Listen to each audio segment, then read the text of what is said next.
بسم اللہ الرحمن الرحیم۔ السلام علیکم ناظرین، تاثیر آن لائن میں خوش آمدید۔ ہم امید کرتے ہیں کہ آپ بخیر و عافیت ہوں گے۔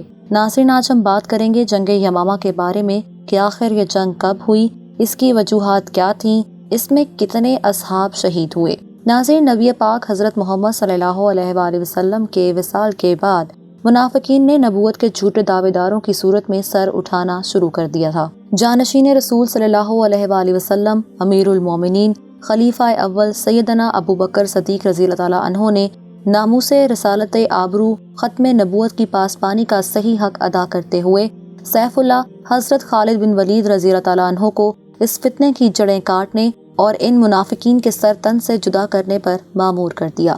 جنگ یمامہ کفر و اسلام کے اس معرکے کا نام ہے جس میں 1200 کے قریب صحابہ کرام نے جام شہادت نوش کیا۔ ان شہداء میں 370 ایسے صحابہ تھے جو قرآن کے حافظ تھے اور ان کا درجہ مسلمانوں میں بہت بلند تھا۔ جنگ یمامہ کا جذبہ اور ولولہ ختم نبوت کے پروانوں کے لیے رہتی دنیا تک نمونہ عمل رہے گا۔ تاریخ اسلام میں عقیدہ ختم نبوت کے لیے سب سے پہلے اپنی جان کا نذرانہ رسول اللہ صلی اللہ علیہ وآلہ وسلم کے نوجوان انصاری صحابی حضرت حبیب بن زید انصاری نے پیش کیا۔ وہ مسلمہ کذاب کے ساتھیوں کے ہاتھوں گرفتار ہوا اور انہیں مسلمہ کے دربار میں پیش کیا گیا۔ مسلمہ نے ان سے پوچھا کہ کیا تم حضرت محمد صلی اللہ علیہ وآلہ وسلم کو اللہ کا رسول مانتے ہو؟ انہوں نے جواب دیا، ہاں مانتا ہوں۔ مسلمہ نے پھر پوچھا کہ تم مجھے اللہ کا رسول تسلیم کرتے ہو؟ حضرت حبیب بن زید نے جواب میں فرمایا، میرے کان تمہاری یہ بات سننے کے لیے تیار نہیں۔ مسلمہ نے انہیں قتل کرنے کا حکم دیا اور تاریخ کی کتابوں میں لکھا گیا کہ حضرت حبیب بن زید کو مسلمہ کے دربار میں اس درندگی کے ساتھ شہید کیا گیا کہ پہلے ان کا بازو کاٹا گیا، پھر دوسرا بازو اور پھر ایک ٹانگ اور پھر دوسری ٹانگ۔ اس دوران مسلمہ مسلسل سوال کرتا جاتا تھا اور اس عاشق رسول صلی اللہ علیہ وآلہ وسلم اور صحابی کا ہر سوال پر یہی جواب تھا کہ میرے کان جناب نبی اکرم صلی اللہ علیہ وآلہ وسلم کے بعد کسی اور کے لیے نبوت کا لفظ سننے کے لیے تیار نہیں، حتیٰ کہ حضرت حبیب بن زید انصاری عقیدہ ختم نبوت کے اس والہانہ اظہار کے ساتھ جام شہادت نوش کر گئے۔ ناظرین، یمامہ میں مسلمانوں کی کامیابی خالد رضی اللہ تعالیٰ عنہ کا معمولی کارنامہ نہیں۔ یمامہ کی حالت دوسرے قبائل سے بالکل مختلف تھی۔ مدینہ کے قریبی مسائل میں سے جنہوں نے ابو بکر کے خلیفہ بننے کے بعد مدینہ کا محاصرہ کرنا چاہا تھا، کوئی شخص نبوت کا مدعی نہ تھا اور زکوٰۃ کی معافی کے سوا انہیں اور کوئی خواہش نہ تھی۔ مگر یمامہ میں حالات مختلف تھے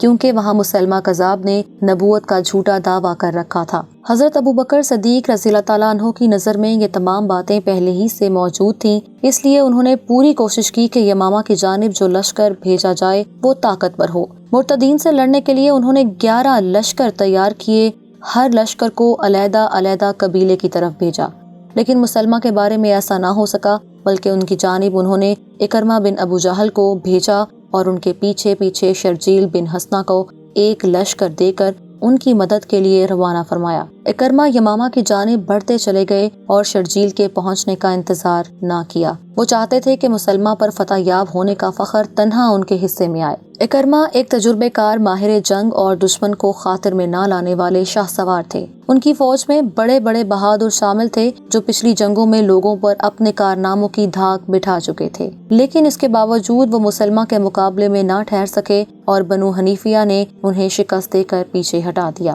ابھی حضرت خالد رضی اللہ تعالیٰ عنہ یمامہ کے راستے ہی میں تھے کہ مسلمہ کی فوجوں نے شرجیل کی فوج سے ٹکر لی اور اسے پیچھے ہٹا دیا اور انہیں بھی شکست کا سامنا کرنا پڑا۔ مسلمہ نے اپنا لشکر یمامہ کے ایک جانب اقربہ میں جمع کیا اور سارا مال اسباب لشکر کے پیچھے رکھا۔ اس کا لشکر بعض روایات کے مطابق 40,000 اور بعض دوسری روایتوں کے مطابق 70,000 کے قریب تھا۔ حضرت خالد رضی اللہ تعالیٰ عنہ اسی روز پہنچتے ساتھ ہی بنا آرام کیے مسلمہ کی فوج کے مقابلے میں آ گئے۔ دونوں لشکر میدان جنگ میں کھڑے آخری اعلان کے منتظر تھے۔ ہر ایک کو یقین تھا کہ فتح مندی اور کامرانی اسی کے حصے میں آئے گی اور وہ دوسرے لشکر کو تباہ و برباد کرنے میں کامیاب ہو جائیں گے۔ اس میں کوئی شبہ نہیں کہ جنگ یمامہ کا دن اپنی نوعیت کے لحاظ سے اسلام میں ایک منفرد دن ہے، کیونکہ اس روز اسلام اور نبوت کاذبہ کا آخری مقابلہ ہونے والا تھا۔ مسلمہ کی طرف تمام علاقوں کے لوگوں کی نظریں جمی ہوئی تھیں۔ مسلمہ کا لشکر اس پر کامل یقین اور اعتماد رکھتا تھا اور اس کی راہ میں کٹ مرنے کے لیے بھی تیار تھا۔ اس کے لشکر کے مخالف سپہ سالار حضرت خالد بن ولید رضی اللہ تعالیٰ عنہ تھے، جو بلا شبہ اپنے زمانے کے سالار اعظم تھے۔ لشکر میں کلام اللہ کے حافظوں اور قاریوں کی بھی کوئی کمی نہ تھی۔ یہ تمام لوگ اس جذبے سے میدان جنگ میں آئے تھے، اللہ کے راستے میں جہاد اور اس کے دین کی مدافعت مومن کا فرض اولین ہے، اور علم و بصیرت رکھنے والے کے لیے تو یہ فرض عین ہے۔ اس جذبے نے ان کے ولولوں اور امنگوں کو بہت بڑھا دیا تھا۔ وہ تعداد میں مرتدین سے بہت کم ہونے کے باوجود عزم و ہمت میں ان سے کہیں بڑھ چڑھ کر آگے تھے۔ آغاز جنگ میں مسلمان بنی حنفیہ کے مقابلے میں ثابت قدم نہ رہ سکے اور پیچھے ہٹنے لگے، یہاں تک کہ بنو حنفیہ خالد رضی اللہ تعالیٰ عنہ کے خیمے تک پہنچ گئے، مگر مسلمانوں نے پیچھے ہٹنے کے باوجود پہلے ہی حملے میں بنی حنفیہ کے سینکڑوں آدمیوں کو قتل کر ڈالا۔ ان قتل ہونے والوں میں سے سب سے پہلا شخص نہار الرجال تھا، جو بنی حنفیہ کے مقدمہ پر مقرر تھا۔ اسے حضرت عمر کے بھائی زید بن خطاب نے قتل کیا۔ اس کے قتل سے فتنہ مسلمہ کے سب سے بڑے سرغنے کا خاتمہ ہو گیا۔ لشکر اسلام کے پیچھے ہٹنے کے باوجود خالد رضی اللہ تعالیٰ عنہ کے عزم و ثبات میں کوئی کمی نہ آئی، اور انہیں ایک لمحے کے لیے بھی اپنی شکست کا خیال پیدا نہ ہوا۔ انہوں نے یہ بات بھانپ لی تھی کہ لشکر کے پیچھے ہٹنے کا سبب فخر و مباحات کا وہ جذبہ تھا جو مسلمانوں کے مختلف گروہوں میں پیدا ہو گیا تھا، اور جس کے باعث ان میں کمزوری راہ پا گئی تھی۔ یہ خیال آتے ہی انہوں نے پکار کر اپنے لشکر سے کہا، اے لوگو، علیحدہ علیحدہ ہو جاؤ اور اس حالت میں دشمن سے لڑو تاکہ ہم دیکھ سکیں کس قبیلے نے لڑائی میں بہادری کا سب سے اچھا مظاہرہ کیا۔ حضرت خالد رضی اللہ تعالیٰ عنہ کے اس حکم کا خاطر خواہ اثر ہوا، اور ہر قبیلے نے اپنے لوگوں کو دوسروں سے برتر ثابت کرنے کے لیے پہلے سے بھی زیادہ جوش و خروش سے دشمن کا مقابلہ کرنا شروع کر دیا۔ آخر مسلمانوں کو بھی یہ احساس ہو گیا کہ انہوں نے لڑائی شروع ہونے سے پہلے فخر و مباحات اور لا تعلقی کا جو مظاہرہ کیا تھا وہ نامناسب تھا۔ ایسے ہی مسلمان آگے بڑھتے گئے اور مسلمہ کی فوج کو کچلتے گئے۔ جب مسلمان نے دیکھا کہ ان کے حامیوں کی تعداد ہر صورت کم ہو رہی ہے، تو اس نے خود حضرت خالد بن ولید رضی اللہ تعالیٰ عنہ کے مقابلے میں آنے کا ارادہ کیا، لیکن اس خیال سے رک گیا کہ اگر وہ بھی خالد رضی اللہ تعالیٰ عنہ کے مقابلے کے لیے نکلا تو مارا جائے گا۔ اس وقت مسلمہ کے حوصلے ختم ہو چکے تھے اور اس نے میدان جنگ سے بھاگنے کا ارادہ کر لیا۔